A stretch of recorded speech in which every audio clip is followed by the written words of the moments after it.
Gente, aqui fica armazenado o material que vem de doadores de medula óssea.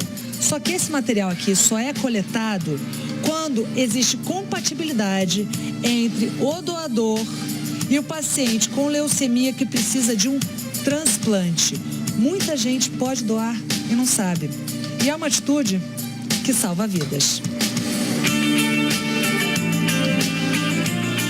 Vidas de pacientes com 80 tipos de doenças diferentes.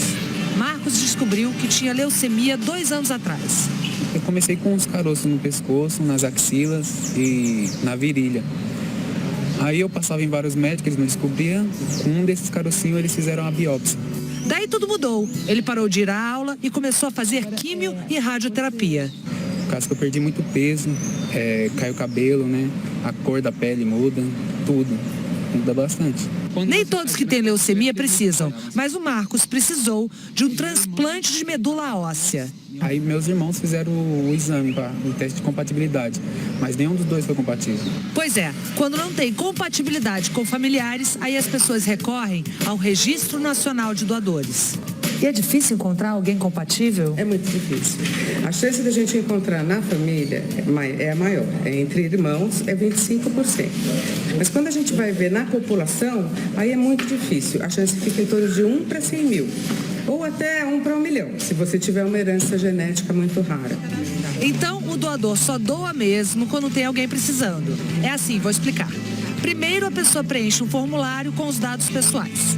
Depois, é coletada uma amostra de sangue que vai passar por testes para dizer as características genéticas do doador. Depois, a pessoa senta e espera. Essas informações vão para um sistema informatizado que faz o cruzamento com os dados dos pacientes. E se tiver compatibilidade, o doador é chamado. Foi o caso do Valdemar. Ele esperou bastante. Demorou tempo, eu já tinha esquecido já. Já tinha esquecido? E tinha feito o registro. Sua família, como é que recebeu isso? Não aceitaram muito bem, ficaram com medo. Falaram para deixar para outro e encontrar outra pessoa. Ainda bem que ele voltou quando foi chamado. No caso da medula óssea, quando a gente acha um doador, dificilmente vai ter outro. Sabe um trabalho de formiguinha? De convencer cada um a doar? É o que a Débora faz hoje em dia. Ela teve leucemia e fez o transplante 8 anos atrás. Eu tive minha irmã como doadora, mas muitos não têm nenhum parente, ninguém na família que seja compatível. Gente, qualquer pessoa de 18 a 55 anos com boa saúde pode ser doadora de medula óssea. É só se cadastrar nos hemocentros dos estados. Torcer para poder ajudar alguém. Foi graças a um doador como o Valdemar que o Marcos está firme e forte. Ele recebeu aqui em São Paulo a medula óssea de uma pessoa do Rio Grande do Norte. Igual, se eu não achasse esse doador, eu nem sabia se eu podia estar vivo hoje ou não. Vi muitas pessoas que não conseguiram achar nenhum doador a tempo. Você se considera um cara de sorte? Considero. É uma segunda chance para viver assim, né? Como se ele nascesse de novo. Muito interessante isso, porque é uma doação muito específica, é um processo complicadíssimo, é quase achar uma agulha num palheiro, né, doutor, para achar o doador compatível, né? Essa é a comparação que nós fazemos e isso depende muito da característica étnica, genética da pessoa. Então, esse termo de comparar, por exemplo, 1 para 100 mil, pode ser que uma pessoa que tenha uma miscigenação muito grande, ela acabe sendo 1 para 1 milhão. Então, por isso é importante que as pessoas se candidatem a fazer parte do REDOME, que é o Registro Nacional de Doadores. Muito mais difícil do que achar, por exemplo, um transplante, um doador de um rim. Mais difícil do que achar um doador de rim, em termos de compatibilidade, sim. E isso vale para os outros órgãos, porque essa compatibilidade tem que ser muito maior, porque o nosso sangue vai para todos os cantos do nosso corpo, né? Exatamente, Mariana. O transplante é tão melhor sucedido quanto maior é a compatibilidade entre doador e receptor. E é pequena a compatibilidade mesmo entre irmãos, né, doutor? Só em torno de 30% dos pacientes conseguem um doador familiar. O doador ideal é o irmão.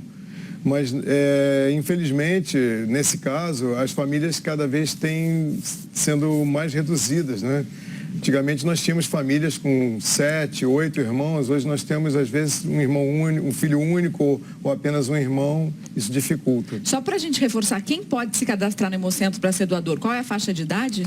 A faixa de idade é de 18 a 55 anos, lembrando que a pessoa se cadastra até 55 anos, mas ela pode ser chamada até 60 anos para a doação. E ela tem que estar em bom estado de saúde, não ter doenças, principalmente as doenças do sangue ou doenças infecciosas. E é muito importante que ela mantenha o cadastro atualizado.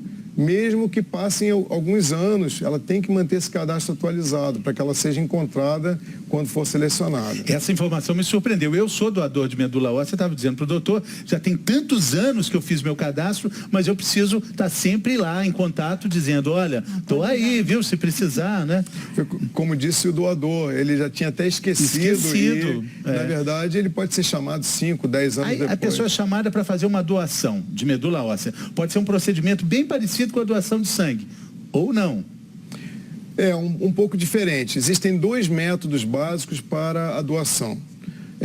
Após passar por uma série de exames que identificam a saúde do doador, nós podemos coletar, que é o método tradicional, diretamente dos ossos da bacia, utilizando agulhas e sob anestesia. Esse é o método mais tradicional, tem cerca de 60 anos que ele é utilizado. Existe um outro método em que nós utilizamos uma medicação para estimular as células, para que elas saiam da medula, circulem no sangue, e aí nós coletamos diretamente do sangue essas células.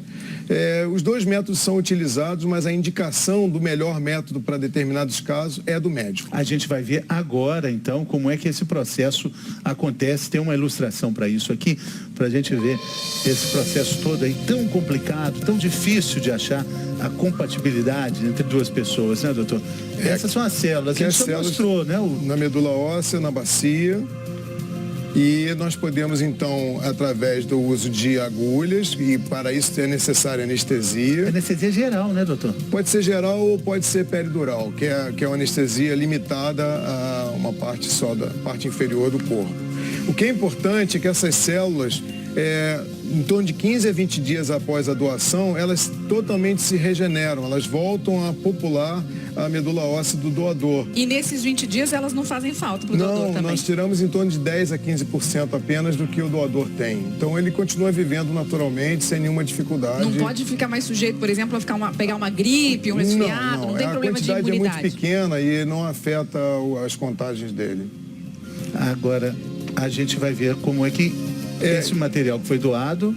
Exatamente. Então esse material doado, ele é colocado em bolsas como se fosse para uma transfusão de sangue e ele é transfundido através de um tubinho, um catéter que fica numa dessas veias aqui do tórax, que é uma veia que tem um fluxo grande de sangue, e essas células, aí é a beleza do transplante. Essas células, elas são atraídas para dentro do osso.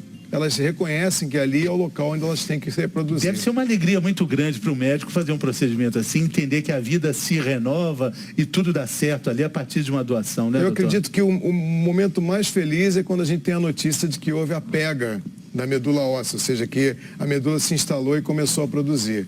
É uma alegria muito grande para toda a equipe. Teve rejeição, que deu tudo